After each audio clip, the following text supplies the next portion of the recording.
Hello, Brent Porcio, TopVelocity.net. I wanted to put another video together for you going over really the approach of 3X pitching, just to help you better understand what we're doing here. I mean, a lot of guys come to the site and they love it. They love all the information. I mean, you don't find this amount of information into or providing insight into an advanced program like this that you find with TopVelocity.net. So I'm always going to continue to really kind of open up the site and really give you as much insight into this program as I can. The challenges of it is it's a very advanced program. There's a lot to it, so it's just a lot to learn and take in. So I want to educate you as much as I can because you always feel like there's never enough time. If you feel like there's never enough time for you really to get all this information into you and you be able to use it in your career because it's so valuable and it has such a major impact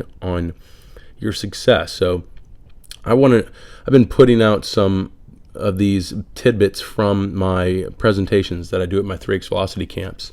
So if you come to my 3X Velocity camp, this is just a tidbit of kind of the information out there. And I've been doing this long enough to really have really mapped out this approach at a level that is really cutting edge. It is really revolutionary and just a product of the hard work and the success we've had with it. So I hope this helps. I'm really trying to kind of open your eyes, really trying to help battle conventional wisdom. A lot of the conventional wisdom we hear when it comes to pitching, specifically pitching mechanics, is really what corrupts us the most. It really makes it hard for us to advance in this game. And I just kind of want to let's look at some of these things that we hear, some of these things that we are basically cues that we hear every day that constantly are reinforcing these inefficiencies and these misconceptions mainly of high velocity pitching. So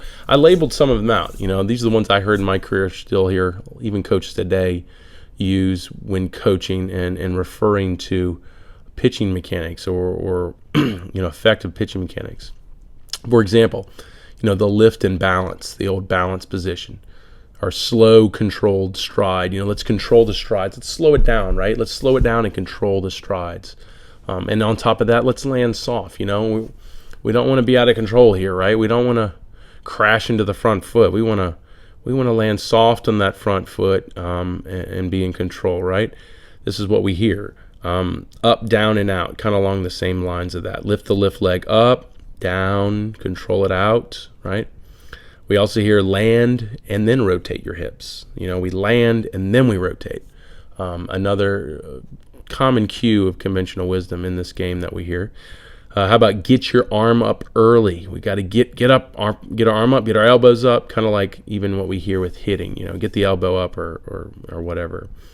Palm to the sky. I've heard that one. With the throwing arm, that's help. It's kind of along the lines of getting the arm up. Pull your glove in. Tuck that glove in or pull that glove in hard. Basically, when you land, really give a good pull in that glove side. Bend your back. That's one I've heard all my life, and I still have not truly figured out what they're exactly saying. I get it on as far as flex the back, or sometimes I feel like they're saying lean forward. I'm not sure. Could actually be probably a good tip, but tends to be one thrown out there. I've yet to pinpoint what we're talking about, what we're helping. Finish out front, right? Get out front. Get over your front side is another one I've heard. Pick up dirt, pick up $1. Get out and pick up $1. Get on the top of the ball at the end. You want to be on top of the ball at the end.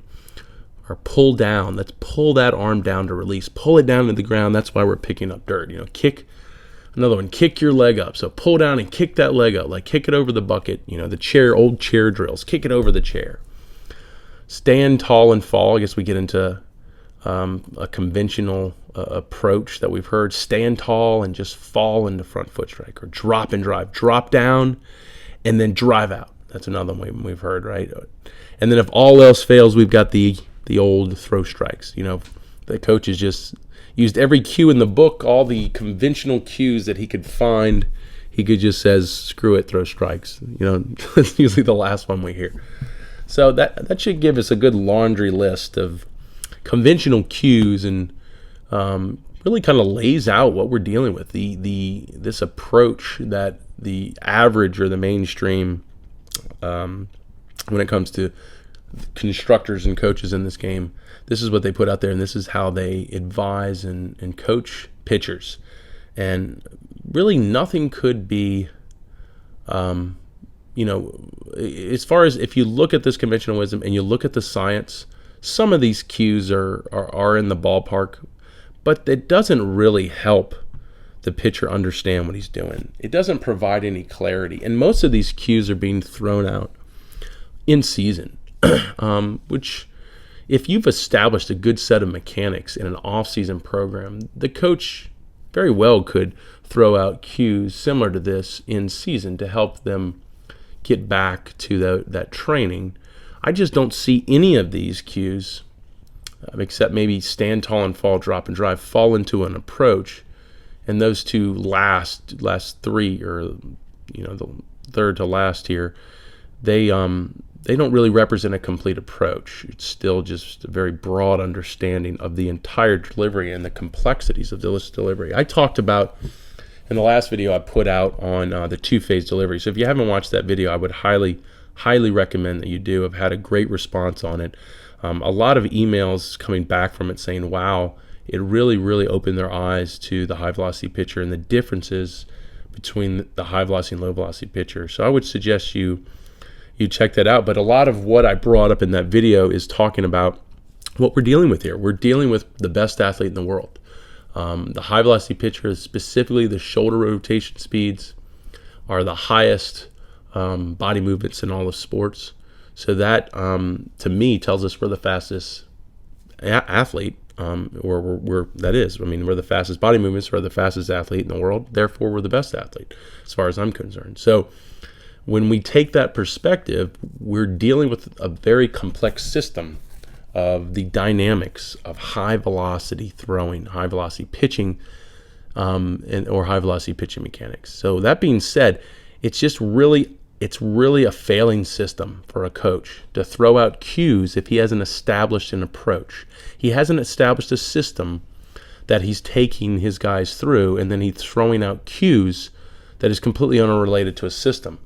For example, let's think in an organization outside of baseball. Let's think of another organization. How about a soldier in war?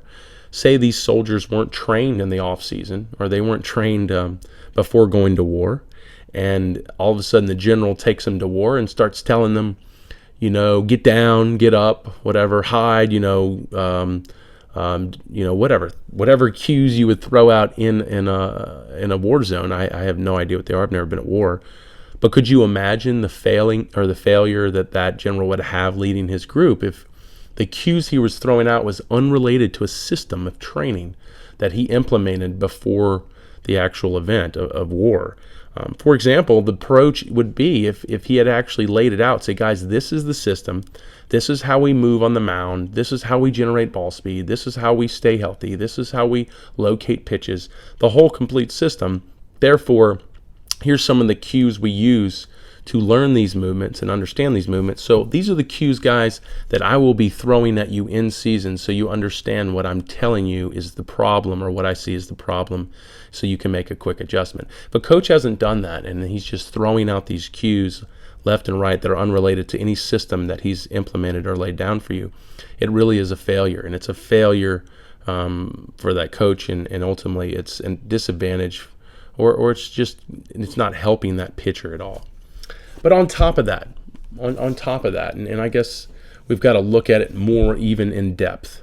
Is the system enough? Is it enough just to say we have the best system in the world? Or if I can develop the best mechanics in the world, that's enough to make me a high velocity pitcher? Is that enough? So that's really what I'm going to go into now. And what I call this is the misconception of pitching mechanics. A lot of pitchers out there, and coaches, more specifically coaches, believe that Pitching mechanics is the key to performance. It's the key to success. Now, I wouldn't argue that completely, but I will argue that as that being a major misconception as a broad understanding of the high velocity pitcher. And I have a great example of why that is a really, really poor understanding of what's going on here. And I have a great example and we're going to get into. Because if we don't establish a system that's built on that has way more of a foundation than just the movements, meaning, for example, basically the misconception of pitching mechanics being the end all be all to the high velocity pitcher, that's the only thing that makes up the high velocity pitcher. That would be like saying, if we take a race car, then what makes that car fast is the driver. The way that driver drives that car, that's why that car wins. It's the same thing. The way it takes turns, how that driver knows when to make those turns, how to hold the wheel, how to provide, keep force on that wheel during turns, whatever the mechanics are or techniques are that a driver uses in a race car. By saying that is why that car is successful and it wins is, to me, should be ridiculous, right? What if he's driving a go-kart?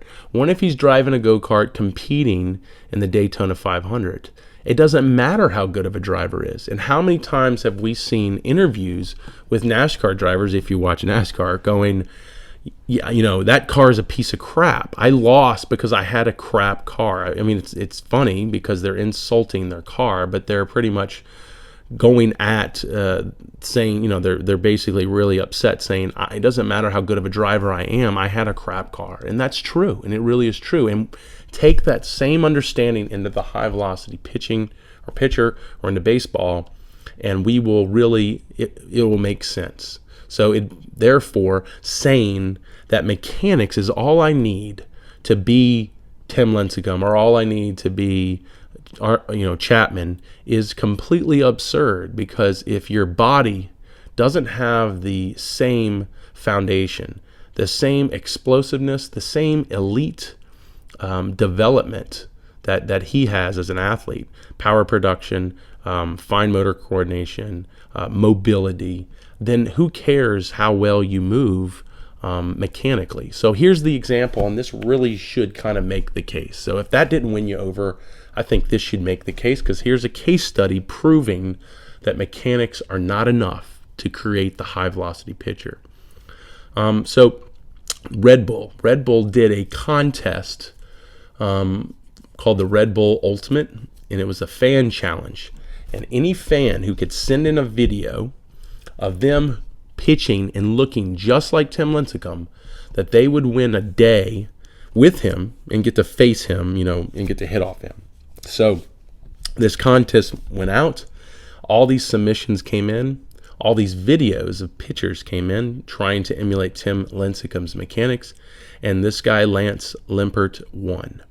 And in this contest, or in his video he sent in, if you watch it in regular speed, which we're going to watch right now, you can see there is a very, very accurate similarity to the mechanics of Tim Lincecum. If we watch this, excuse me, we can see he has even the long hair. He decided to wear a wig to even look as close to Tim Lincecum as he could.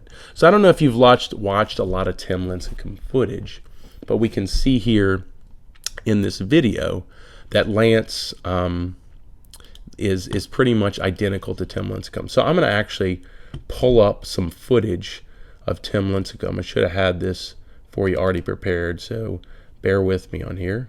So let's look at some good footage here of Tim. Almost there. 1 second. All right, here we go. So now you have something to compare it to. So here's Tim Lincecum pitching. Okay, let's watch this. Okay, this is in slow motion, so let me actually speed it up.